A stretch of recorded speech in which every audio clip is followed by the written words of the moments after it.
अगले दिन आदित्य ने केशव से मिलने का फैसला किया। वो जानता था कि केशव सिया के लिए इम्पोर्टेंट है।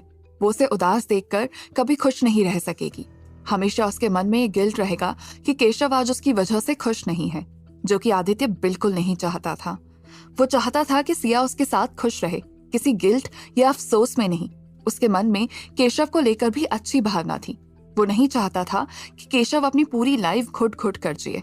इसीलिए उसने केशव को कॉल किया। केशव के कॉल रिसीव करने पर आदित्य उससे बोला, हाय केशव, मैं आदित्य बोल रहा हूँ। केशव आदित्य की आवाज सुनकर शांत हो गया। उसे बहुत हैरानी हो रही थी कि आदित्य ने उसे कॉल क्यों किया था। केशव ने पूछा, हाँ बोलो।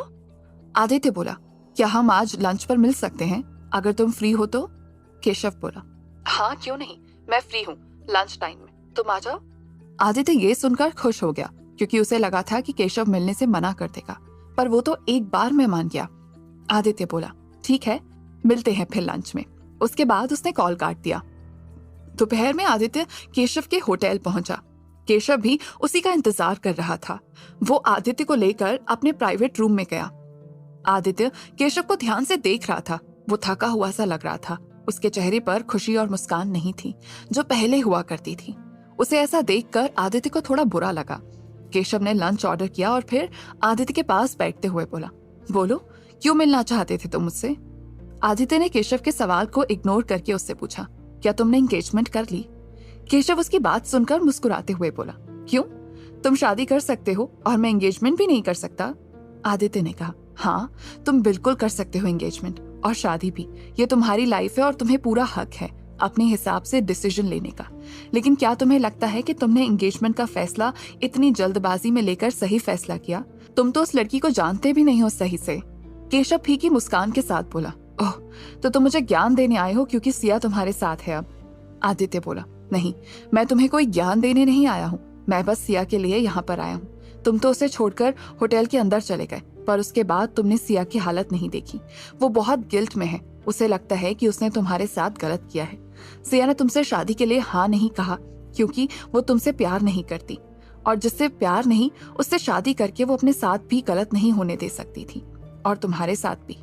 पर वो तुम्हारे लिए परेशान है केशव। हर वक्त उसे तुम्हारी फिक्र रहती है क्योंकि तुम उसके सबसे अच्छे दोस्त हो। जब कोई उसका साथ नहीं था तब तुम उसके लिए खड़े थे, इसीलिए वो बहुत उदास रहने लगी है। उसे लगता है कि तुमने गुस्से में आकर एंगेजमेंट कर ली और अब ये सिर्फ उसकी वजह से हुआ है। अगर तुम खुश नहीं हो तो वो कभी खुश नहीं रह सकेगी। उस दिन के बाद से वो हर पल गिल्ट में रहती है और उसने तुम्हारे साथ गलत किया है। तुम उसकी जिंदगी में वो इंसान हो जिसे वो कभी हर्ट नहीं करना चाहती, पर ऐसा हो क्या, इसीलिए वो इस गिल्ट से निकल नहीं पा रही है। आदित्य की बात सुनकर केशव बोला, तो तुम मुझसे क्या चाहते हो? मेरी खुशी सिया के साथ थी, उसके बिना मैं कभी खुश नहीं रह सकता। मैं सिया के साथ रहना चाहता था, उससे शादी करना चाहता था, पर ऐसा नहीं हो सकता। इसीलिए अब मुझे इस बात से कोई फर्क नहीं पड़ता कि मेरी शादी किससे हो रही है। पर फिर भी तुम जानना चाहते हो तो मैं बता दूं, टीना एक अच्छी फैमिली से है, एजुकेटेड है, दिखने में भी अच्छी है, और सबसे इम्पोर्टेंट बात कि मेरी माँ को बहुत पसंद है, जो कि मेरी माँ के लिए सबसे ज्यादा इम्पोर्टेंट है। इसीलिए मुझे उससे शादी करने में कोई प्रॉब्लम नहीं है। मैं अब अपनी माँ की खुशी के बारे में सोचता हूँ। उन्हीं के लिए मैंने एंगेजमेंट की और शादी भी करूंगा। आदित्य ने पूछा, पर क्या तुम खुश हो? कहीं ऐसा तो नहीं कि इस फैसले से तुम्हें फ्यूचर में पछताना पड़े? केशव बोला, मेरे लिए अब खुशी शब्द कोई मायने नहीं रखता। तुमने मेरा प्यार मुझसे छीना है और तुम ही मुझे ज्ञान देने आए हो। तुम्हें कोई फर्क नहीं पड़ना चाहिए कि मेरी लाइफ में क्या चल रहा है। आदित्य उसकी बात सुनकर बोला, तुम मुझे गलत समझ रहे हो। मैं सिर्फ ये चाहता हूँ कि तुम अपनी लाइफ में मूव ऑन करो और हमेशा खुश रहो। अगर तुम किसी ऐसी लड़की से शादी करो जो ना तुम्हें जानती हो सही से और ना तुम उसे, तो आगे जाकर तुम्हारे रिश्ते में प्रॉब्लम आ सकती है। फिर इस तरह से बेमन से शादी करने से उस लड़की के साथ भी तुम गलत करोगे। क्या ये फेयर होगा कि तुम शादी के बाद भी किसी और से प्यार करो? केशव को आदित्य की बात से चिढ़ हो रही थी। वो सरकास्टिक होकर बोला, अच्छा तो तुम फेयर अनफेयर की बात कर रहे हो। ये तुमने तब क्यों नहीं सोचा जब तुमने ये जानते हुए भी कि मैं सिया से प्यार करता हूँ और मैं उससे शादी करना चाहता हूँ, उसके करीब आए तुम? क्या ये फेयर था? इसीलिए अब मुझे मत समझाओ कि क्या फेयर है और क्या नहीं, क्योंकि तुम उस काबिल नहीं हो जो मुझे ये समझा सको। केशव अब सोफे से उठकर बोला, सिया ने तुम्हें चुना है, वो तुमसे प्यार करती है, इसीलिए उसके साथ रहो और उसे प्यार दो। अगर तुम्हारी वजह से कोई और तकलीफ हुई तो मैं तुम्हें छोड़ूंगा नहीं। रही बात मेरी लाइफ की, तो मुझे पता है कि मुझे क्या करना है। खुद को संभालना आता है मुझे। हो सके तो मुझसे दोबारा मत मिलना। इतना कहकर केशव तुरंत रूम से निकल गया। उसने आदित्य की बात तक नहीं सुनी। आदित्य उसे जाते हुए देखता रह गया और उसे नहीं रोक सका। कुछ देर बाद वो भी वहां से चला गया। केशव अपनी कार लेकर वहां से निकल गया था। वो बस ऐसे ही खुद को शांत करने के लिए ड्राइव कर रहा था। उसकी आंखों के सामने सिया का चेहरा आ रहा था। जब सिया ने उससे कहा था कि वो डिवोर्स के बाद उससे शादी करेगी तो कितना खुश हुआ था वो। उसे ऐसा लगा था जैसे उसके सारे सपने सच हो गए। उस दिन के बाद से वो बेसब्री से सिया के डिवोर्स का वेट कर रहा था। एक एक पल उसके लिए गुजारना मुश्किल था, पर उसने कभी नहीं सोचा था कि उसका यह सपना सिर्फ सपना ही रह जाएगा। उसे नहीं लगा था कि सिया इस तरह से उसे छोड़कर चली जाएगी। केशव की आंखों में अब आंसू आ गए थे। वो अंदर से टूट गया था। बस अपने परिवार के लिए नॉर्मल रहने की अब कोशिश कर रहा था। आज आदित्य से मिलकर और उसके सवालों ने फिर से उसके जख्मों को कुरेद दिया था। जब आदित्य उसके सामने आया तो उसका मन हुआ कि वो उसे एक जोरदार पंच मारे। वो जानता था कि इसमें आदित्य की भी कोई गलती नहीं थी, पर वही तो वजह था ना सिया के उससे दूर जाने का। बड़ी मुश्किल से उसने खुद को कंट्रोल करके आदित्य से बात की थी। वो जानता था कि सिया के लिए आदित्य कितना इम्पोर्टेंट है। अब इसीलिए वो चाह कर भी उसे हर्ट नहीं करना चाहता था। उसके लिए हर चीज से पहले अब सिया की खुशी थी। वो चाहता था कि सिया और आदित्य हमेशा एक दूसरे के साथ खुश रहें, पर उसे भुला नहीं पा रहा था। सिया उसकी दुनिया थी। वो उसके दिल में इस तरह से बसी थी कि चाह कर भी वो अपने दिल से निकाल नहीं पा रहा था। आदित्य ने जब उससे पूछा कि वो खुश है या नहीं तो उसे बहुत गुस्सा आया। उसकी खुशी तो सिया थी, उसके पास है ही नहीं वो। अब फिर वो कैसे खुश रह सकता था? उसके पास अब खुशी की कोई वजह ही नहीं बची थी।